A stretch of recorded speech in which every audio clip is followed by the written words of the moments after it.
사는 것과 영원히 사는 것을 믿사옵나이다. 아멘. 오늘 이 시간 함께 은혜 나눌 하나님의 말씀은 마태복음 20장 29절부터 34절까지의 말씀입니다. 마태복음 20장 29절부터 34절까지의 말씀입니다.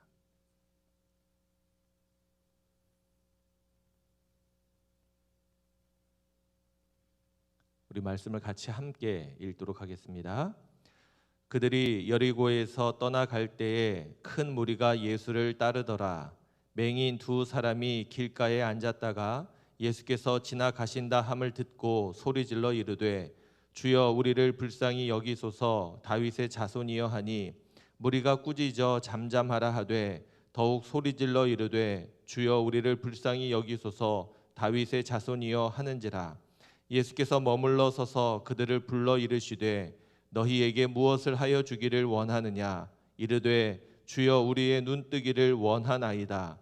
예수께서 불쌍히 여기사 그들의 눈을 만지시니 곧 보게 되어 그들이 예수를 따르니라. 아멘. 얼마 전 마음이 좀 따뜻해지는 그런 뉴스 하나를 접하게 되었습니다. 치킨 프랜차이즈 철인 7호라는 가게와 관계된 이야기입니다.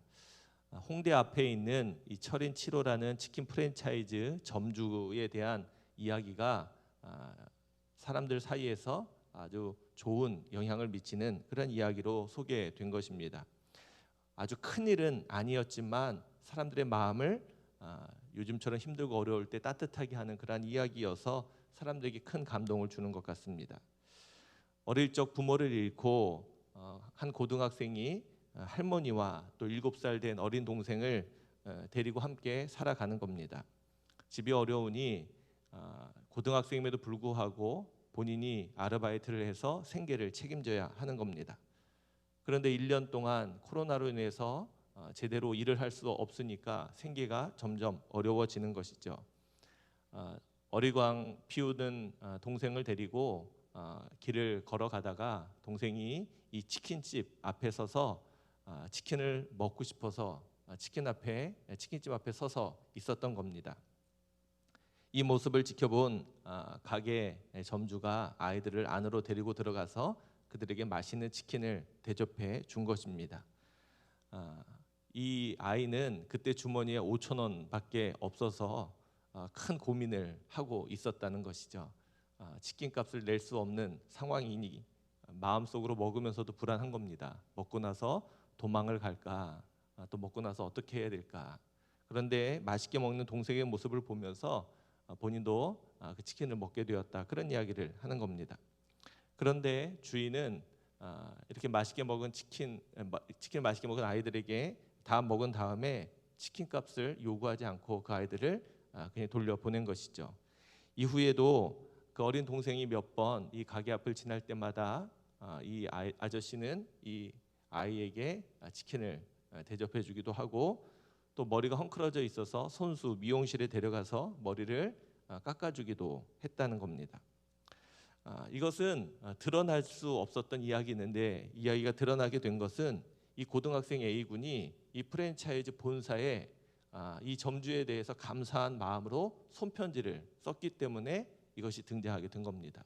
그 받은 손편지를 이 치킨 본사에서 사람들에게 홍보하고 알려주기 시작한 것이죠. 어떻게 보면 아마 여기 계신 어르신들 살아갔던 그 시대의 삶에는 이 정도 나누는 것은 흔하게 있을 수 있는 일이라 생각할지 모르겠습니다. 그러나 현대 살아가는 이 시대에는 내 것과 다른 사람의 것이 엄격히 구별되어 살아가고 있는 이때이기 때문에 이 자그마한 나눔조차 쉽지 않은 그런 때일 겁니다. 작은 나눔이지만 치킨 한 마리의 나눔이지만 이것이 사람들에게 큰 감동을 불러 일으킨 겁니다. 그리고 또 이것에 대해서 감사할 수 있었던 18살 고등학생의 마음도 참 대단하다라는 생각이 드는 겁니다. 이 이야기가 이제 SNS를 타고 사람들 사이에 소식이 전해진 겁니다. 그러면서 이곳저곳에서 이 가게를 향해서 이렇게 사람들이 이야기합니다. 그 가게를 돈줄 내주자. 무슨 말인지 혹시 아십니까? 돈줄 내주자. 이게 무슨 말이냐면 돈으로 혼줄을 내주자, 이런 말입니다. 이후에 이 가게에 어떤 일들이 벌어졌느냐? 전국에서 이 가게에 치킨을 주문하는 주문서가 독창한 겁니다. 실제로 주문한 그 주문서들을 이제 인터넷상에 올리기도 하고 사람들에 보여주고 있는데, 울산에서 치킨 한 마리를 시킨 주문서가 도착하고, 저기 광주에서 치킨 한 마리를 주문한 그 주문서가 도착하는 겁니다. 어떡합니까? 울산, 광주, 거기에 이제 짤막하게 주문을 하면서 문구를 적을 수 있어서 그 문구가 적혀 있는 것이죠. 직접 여기까지 배달 올 수도 없고 가서 먹을 수도 없지만 사장님의 그 좋은 마음을 듣고 감동이 나서 이렇게 주문을 넣었습니다. 제가 직접 먹지는 못하지만 앞으로도 이렇게 좋은 일을 많이 해 주시길 바랍니다. 뭐 이런 내용들이 그 안에 적혀져 있는 겁니다. 가까이 있는 사람들에게도 많은 주문들이 밀려오게 되니까 치킨집 사장님이 주문을 더 이상 받지 않는 그런 일들도 벌어졌습니다. 왜냐하면 품질이 떨어질까 봐 더 많은 주문을 받을 수 없다, 이렇게 이야기하기도 하고, 또 본사에서는 이 가게에 특별한 지원을 약속해서 지원해 주겠다, 뭐 그런 이야기도 하고 있습니다. 누군가를 위해서 대접한 치킨 한 마리가 더 풍성한 은혜와 감동의 이야기로 만들어진 아름다운 이야기가 아닐까 싶습니다. 우리가 살아가고 있는 지금 이 시대에는 이러한 자그마한 이야기 하나가 우리에게 기억이 되고 감동이 되는 그러한 시대입니다. 사순절의 기간을 보내는 저와 여러분들, 우리도 우리의 삶을 이렇게 감동으로, 이렇게 더 풍성한 감사로 채워갈 수 있으면 얼마나 좋을까 싶습니다. 여러분들이 하는 작은 선행 하나가, 또 여러분들이 나누는 작은 사랑 하나가 누군가에게는 큰 감동이 되고 은혜가 된다는 사실을 기억하면서 우리가 우리의 삶의 자리 가운데 할 수 있는, 또 이 은혜와 사랑을 만들어 갈 수 있는 그런 삶이 되시기를 주님의 이름으로 축원합니다. 이 새벽에도 우리가 함께 기도하며 우리에게 그런 일들이 있기를 또 소망하며 기도하면 좋을 것 같습니다. 오늘 우리가 함께 읽은 본문은 매우 짧은 스토리의 이야기입니다. 그 이야기는 아주 간단합니다. 예수님과 예수님을 따르는 많은 무리들이 여리고의 길에서 예수님을 부르는 한 맹인의 소리를 듣고 예수님께서 가던 길을 멈추고 그 맹인의 눈을 뜨게 해주신 그런 이야기입니다. 이 고침받은 맹인은 보게 되어서 그 후로 예수님을 따랐다, 그렇게 소개하고 있습니다. 아주 짧은 이야기죠. 예수님의 생애, 길지 않은 생애지만 예수님의 생애에 수없이 많은 일들이 있었을 겁니다. 그 이야기를 옆에서 지켜보았던 예수님을 따라다니던 제자들, 또 그들의 이야기를 전해 듣고 성경을 기록한 성경 기록자들, 한번 잘 기억해 보시기 바랍니다. 예수님의 생애에 병자들을 고친 일들이 얼마나 많을까? 그렇죠? 성경에 보면 너무 많아서 일일이 다 소개하지 못합니다. 그래서 성경은 그곳에서 많은 병자들을 고치셨다, 이렇게 소개합니다. 그런데 어떠한 기록들은 어떻게 병을 고쳤는지, 누구의 병을 고쳤는지, 어디서 병을 고쳤는지 짤막하게나마 그 이야기들을 소개하는 그러한 소개들이 있습니다. 우리도 여러분들의 삶의 일상이 늘 반복되고 똑같이 지나가지만 어떤 것은 똑같은 일임에도 불구하고 우리가 기억하는 것들이 있지 않습니까? 기억한다라는 것은 무언가 특별한 의미가 있거나 기억될 만한 어떤 가치가 있는 일들이 있을 때 기억이 되는 겁니다. 오늘 우리가 함께 읽은 이 이야기도 그 내용은 평범한 것 같고 예수님께 그렇게 고침받고 따르는 사람들이 너무 많았기에 그러한 일화 중에 하나인 것처럼 보여지긴 하지만 이것을 성경에 기록해 놓고 있다는 것, 또 이것을 기억하고 있다라는 것, 그리고 오늘날 우리도 이 말씀을 읽어가면서 은혜를 나누고 있다라는 것은 이 안에 어떤 의미와 가치가 있다라는 겁니다. 뿐만 아니라 오늘의 이 말씀은 마태복음에만 기록된 것이 아니라 평행 본문으로 마가복음 10장, 누가복음 18장, 다시 말해 공관복음 전체에 이 이야기를 소개하고 있다는 겁니다. 그렇다면 짧은 이야기고 단순한 이야기지만 이 안에 무언가 의미와 가치를 가지고 우리에게 전달하고 싶은 메시지가 있을 것이다. 이런 생각을 해보게 되는 겁니다. 오늘 우리가 그것을 찾아내서 함께 말씀의 은혜를 나누려고 합니다. 오늘 우리가 함께 읽은 이 이야기의 시간적, 공간적 배경은 이렇게 됩니다. 마태복음에는 여리고에서 떠나갈 때 이렇게 소개하고 있습니다. 마가복음은 여리고에 이르렀더니 이렇게 말하고 있고요. 누가복음에서는 여리고에 가까이 가셨을 때 그렇게 말하고 있습니다.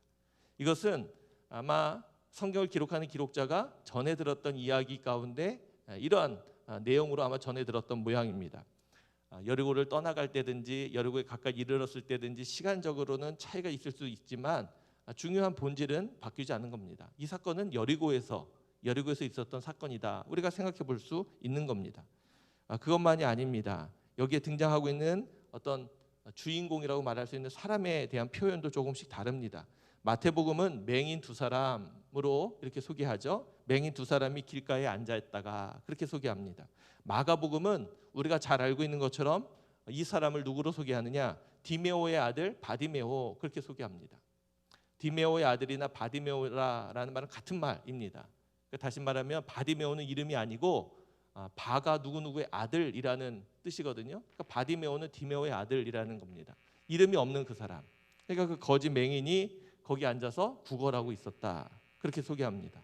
누가복음은 한 맹인이 길가에 앉아 구걸하다가 이렇게 소개하고 있습니다. 이것도 조금씩 표현은 다르지만 중요한 것은 이름도 알려지지 않은 누군지 알 수도 없는 그 사람. 물론 바디메오라고 하지만 그 바디메오는 이름이 아니기에 그 사람조차 이름이 없는 거죠. 이름이 없는 그 누군가가 눈을 뜨지 못해 보지 못해 일도 할 수 없으니 앉아서 구걸하고 있는 그 모습, 그것을 소개하고 있는 겁니다. 그런데 한번 보시길 바랍니다. 이러한 사람, 이름도 없고 드러나지도 않은 이 사람, 그 사람의 일화가 오늘 성경에 기록되어 있는 것이죠. 한번 생각해 보시기 바랍니다. 지금 내가 이 맹인 거지라고 생각해 보시기 바랍니다. 아마 보지를 못하니까 듣는 것을 통해서 주변 사람들이 수군거리거나 이야기하는 소리들을 들으면서 지금 내 앞에 펼쳐진 상황들을 판단하고 분별할 겁니다. 그런데 지금 평소와 달리 자신이 앉아있는 그 길가가 시끄럽고 요란한 겁니다. 왜일까요? 예수님이 지나가시니까. 그리고 예수님을 따르는 수없이 많은 무리들이 지나가시니까. 또 예수님이 걸어가는 그 무리 가운데는 항상 예수님께 나와 고침을 받으려고 하고 나음을 입으려고 하는 사람들이 늘 모여 있으니까 소란하고 요란스러울 겁니다. 아마 물어봤겠죠. 무슨 일인지. 그런데 아마 사람들이 예수께서 여기 지나가신다 그 소리를 들었을 겁니다. 보이지 않으니까 예수님이 지금 어디쯤 계신지 어디쯤 지나가고 있는지 아마 이 맹인은 알 수 없었을 겁니다. 어떻게 예수님을 만날 수 있을까? 자신도 예수님을 만나서 눈을 뜨고 싶은데 예수님을 찾아서 갈 수도 없고 어떻게 예수님을 만날 수 있을까? 아마 고민했을 겁니다. 이 맹인이 예수님을 만날 수 있는 유일한 방법이 있다면 그것은 무엇일까? 여러분도 한번 생각해 보시기 바랍니다. 여러분들이 맹인이었다면 내가 이 순간 예수님을 꼭 만나야 될 텐데 내 인생에 단 한 번의 마지막 기회가 될 수 있는 이 순간 예수님이 내 앞을 지나가는 이 일이 두 번 다시 있지 않을 것 같은데 지금 이 순간 예수님을 꼭 만나야 될 텐데 어떻게 할 수 있을까? 어떻게 할 수 있을까요? 유일한 방법은 단 한 가지입니다. 예수님을 부르는 겁니다. 예수님을 찾는 것이죠. 내가 예수님께 갈 수 없으니 예수님을 불러서 예수님이 내게 올 수 있도록 하는 방법이 그가 할 수 있는 유일한 방법이었다는 겁니다. 그래서 이 맹인은 어떻게 합니까? 다윗의 자손이여 자신을 불쌍히 여겨 달라고 그렇게 큰 소리로 외치는 겁니다. 성경에는 그렇게 외쳤다라고 소개되어 있지만 아마 한 번의 외침은 아니었을 겁니다. 예수님이 들을 때까지 이 외침은 멈추지 않았을 겁니다. 군중들의 수없이 시끄러운 소리들 사이에 자신의 소리가 묻히지 않도록 점점 더 큰 소리로 그 시끄러운 가운데서도 자기 소리가 분명히 예수님께 들릴 수 있도록 그는 더 크게 소리질러 외쳤을 겁니다. 다윗의 자손 예수여 나를 불쌍히 여기소서. 주변의 사람들이 맹인이 시끄럽게 외치는 그 소리를 듣고 그를 꾸짖습니다. 아마 신분도 높지 않으니 또 맹인이고 또 거지이니 그 사람이 그렇게 예수님을 따라가는 그 군중 앞에 시끄럽게 소란하는 것은 옳지 못하다 판단했을 것입니다. 그러나 그러한 꾸짖음 뒤에도 그는 결코 멈추지 않습니다. 더 큰 소리로 예수님을 부릅니다. 다윗의 자손이여 나를 불쌍히 여기소서. 제가 아까 말씀드렸죠. 이 단순한 이야기가 성경 안에 왜 이렇게 모든 복음서마다 기록될 수 있었을까? 저는 이 부분 때문에 기록되었다고 생각합니다. 이 부분이 그들에게 매우 인상적이었다고 저는 생각하기 때문에 아마 이 복음서에 이것이 들어가 있지 않나 이런 생각을 해보게 되는 겁니다. 단순히 병을 고쳐주신 이야기, 눈을 뜨게 하신 이야기가 아니라 이 안에 그를 통해서 예수님이 누구신지를 고백하고 있기 때문에 그렇습니다. 앞을 보지 못하는 그였지만, 모든 것을 분별할 수 없는 그였지만 그는 분명히 알고 있었습니다. 예수님이 누구신지, 예수님이 나에게 어떠한 분인지, 또 예수님이 나에게 어떠한 일을 행하실 수 있는지 그는 분명히 알고 있었던 사람입니다. 그래서 정상적이고 멀쩡한 사람들의 입으로가 아니라 그 당시에 신분도 낮고 하찮은 거지, 게다가 눈도 뜨지 못해 볼 수 없는 그를 통해서 예수님이 어떠한 분이신지를 보여주고 나타내고 있는 그 이야기이기 때문에 이 중요한 이야기를 오늘 성경을 통해서 우리에게 도전하고 있지 않나 싶습니다. 평범한 이야기가 특별한 이야기가 될 수 있는 것은 바로 이러한 것입니다.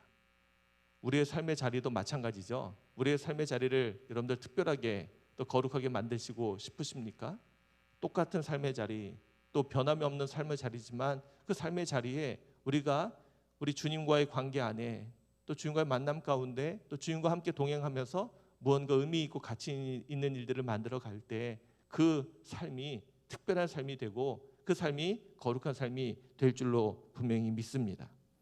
오늘 말씀 안에서도 그가 눈으로 볼 수 없었지만 예수님을 그렇게 부르고 외치는 그 고백이 아주 귀한 고백, 또 진리에 맞는 그런 참된 고백이었기 때문에 그 고백을 성경은 우리에게 소개하고 있는 겁니다.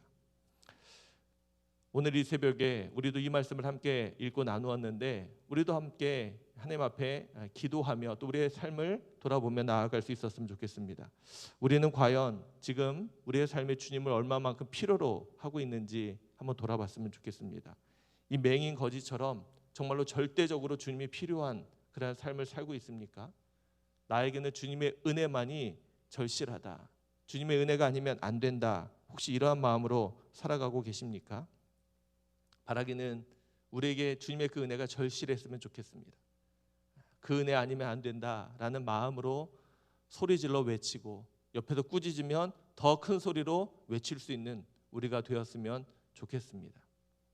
그렇게 주님을 부를 때 우리 주님이 우리와 함께 하실 줄로 분명히 믿습니다. 그렇게 주를 향해 외치는 자들에게 주님은 다가가셔서 이 맹인을 고치셨던 것처럼 수많은 무리 가운데 이 이야기의 주인공이 바로 그 사람이 되었던 것처럼 이 땅 가운데 수많은 사람들 가운데 주를 간절히 찾고 구하는 우리들이 이 시대에 주님과 깊은 관계를 맺는 그 주인공이 될 수 있기를 주님의 이름으로 축원합니다. 또 한 가지 우리의 삶의 자리를 좀 돌아봤으면 좋겠습니다. 이 사람이 예수님을 만남으로 그의 삶이 거룩하게 변화되어 예수님을 보게 되고 또 예수님을 따라가는 제자의 삶을 살게 되지 않았습니까? 우리의 삶도 늘 주님과 함께하는 것을 기뻐하고 원하는 삶이 되었으면 좋겠습니다. 주를 믿고 따라가는 삶, 또 늘 주님과 동행하는 저와 여러분들의 삶이 되시기를 주님의 이름으로 축원합니다. 우리 오늘 그러한 마음으로 함께 기도했으면 좋겠습니다. 우리도 이 맹인처럼 주를 보게 해달라고, 또 그래서 주를 믿고 주를 따라가는 그러한 삶을 살게 해달라고, 또 우리의 삶에 주님이 함께 해달라고 그러한 마음으로 함께 기도하는 귀한 시간 되시길 바랍니다. 또 한 가지는 우리 가정을 위해서 함께 기도합니다. 하나님께서 귀한 가정을 이루게 해주셨죠. 사랑하는 사람들이 만나게 하시고 또 자녀들을 하나님의 뜻 가운데 보내주셨습니다.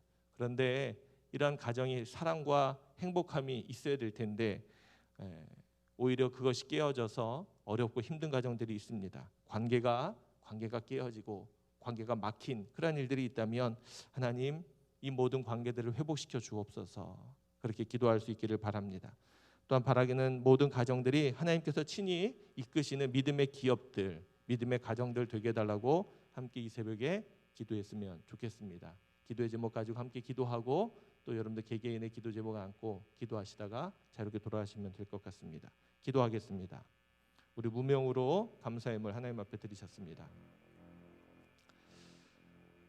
하나님, 하나님의 은혜 가운데 매일매일을 살아가는 우리들, 오늘도 그 은혜가 필요하고 또 그 은혜가 간절하기에 주 앞에 나와 함께 기도합니다.